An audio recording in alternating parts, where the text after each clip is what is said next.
中国的10万亿救市大计终于尘埃落定了，结果却让市场大跌眼镜。11月8日，中国人大常委会紧急通过一项决议，批准新增6万亿地方政府债务限额。说是10万亿，实则只有6万亿是真金白银，还得分3年才能用完。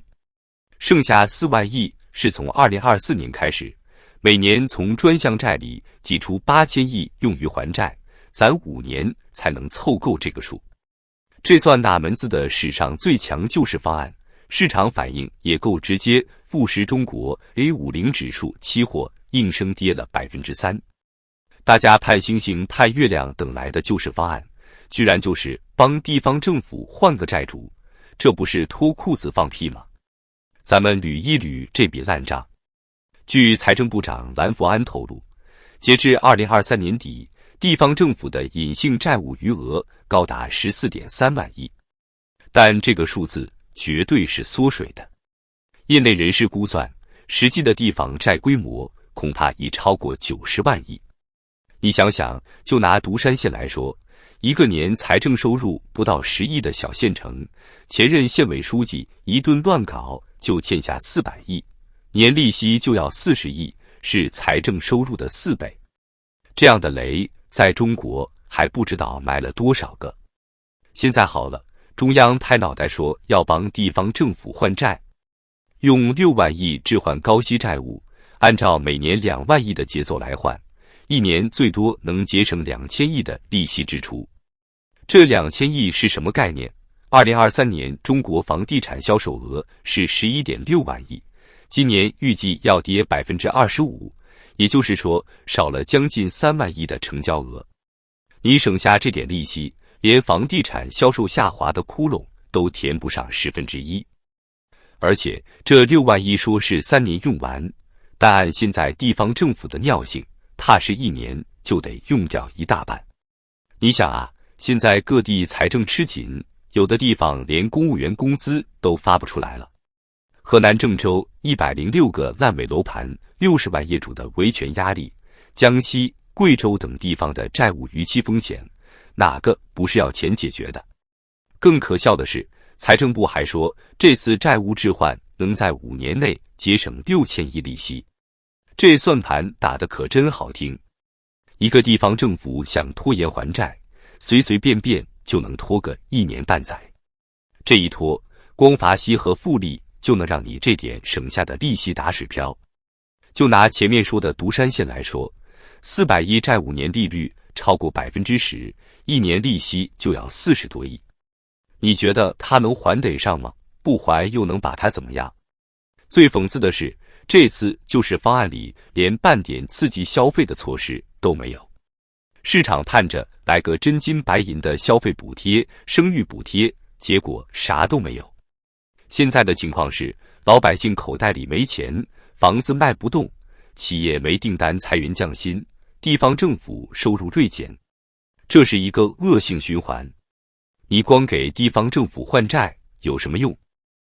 而这一切的背后，更大的危机正在逼近。特朗普在美国大选中的强势表现，给中国经济蒙上了一层新的阴影。这位曾经扬言要对中国商品征收 60% 关税的橙色噩梦，现在就要重返白宫。有分析师预计，特朗普可能在明年2月就会开始对中国发起新一轮贸易战。你们知道 60% 的关税意味着什么吗？如果真的加征到 60%， 美元将出现历史性的升值，中国只能选择让人民币大幅贬值。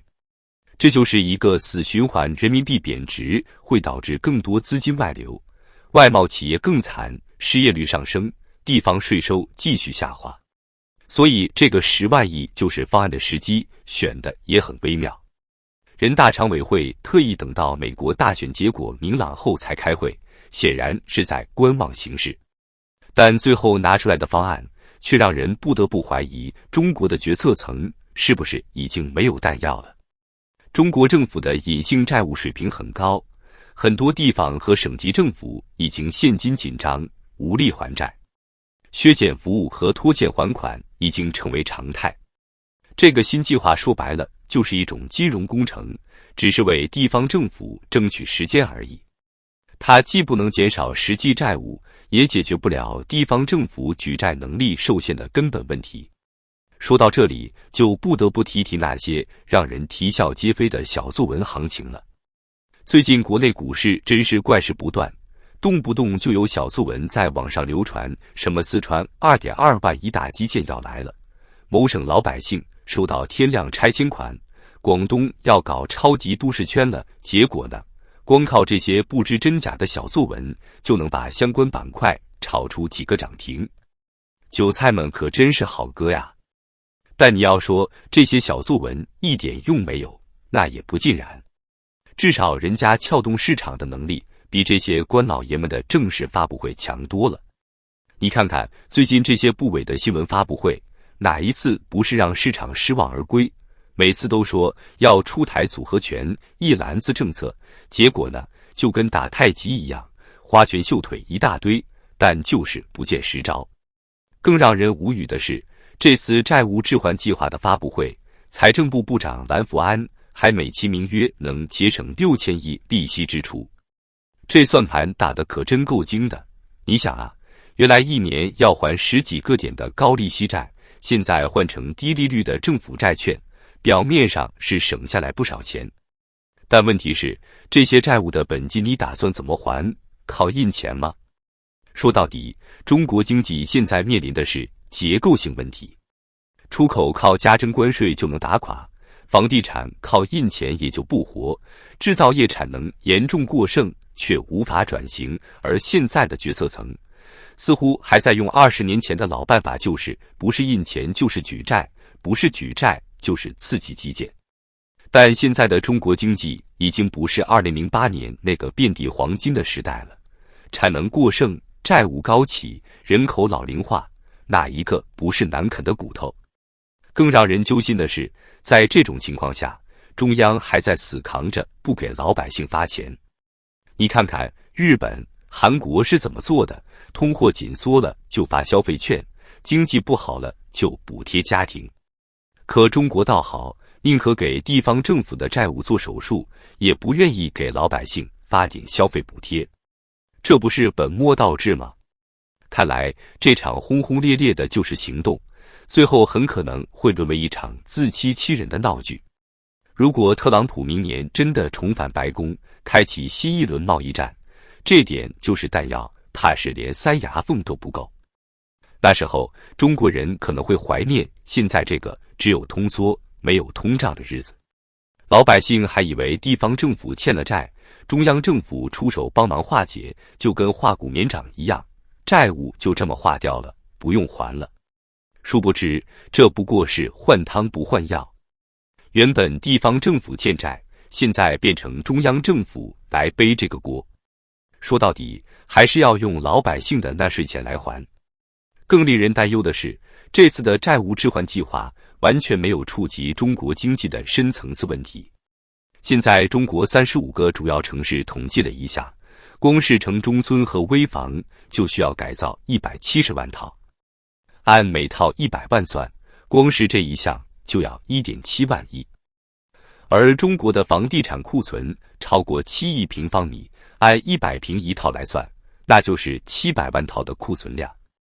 就算你用1万亿去化解100万套的库存，也只能帮房地产开发商减少14%的库存。中国经济现在最大的问题是，决策层似乎还没认清现实。特朗普明年上台，对中国商品征收60%的关税，那可不是开玩笑的。到时候外贸企业都得关门，工人都得失业，地方政府的税收就更少了。你现在这点债务置换的钱，连给失业的工人发点补助都不够。这次的救市方案，说到底就是在给烂摊子擦屁股。它能解决一时的债务危机，但解决不了经济转型的根本问题。如果不能从根本上改变经济发展模式，让经济更多依赖消费和服务业，而不是继续依赖投资和出口，那么这种债务置换就会变成一个无底洞。看这架势，2025年的中国经济恐怕会比2024年还要难过。